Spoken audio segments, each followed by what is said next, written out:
Now we will do the second taper.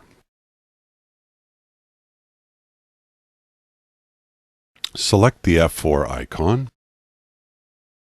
and we will be using outside turning. We will do a vertical entry of compensation and a horizontal exit.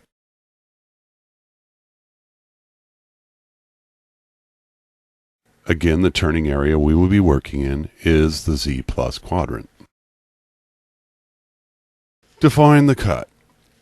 XI and ZI is the starting point, and in this example we will be using X1 and Z minus 1.25.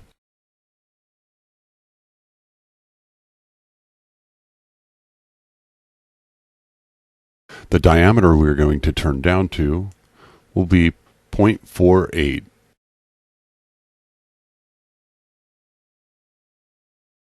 The angle of the taper will be 45 degrees, and safety distances for X and Z are 0.1.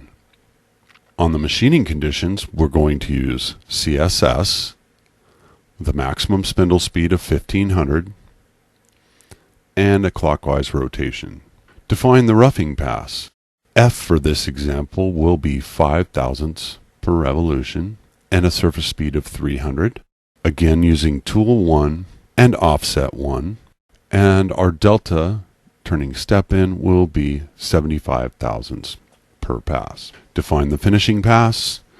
F is again 5 thousandths per rev with a surface speed of 300. Tool 1, offset 1.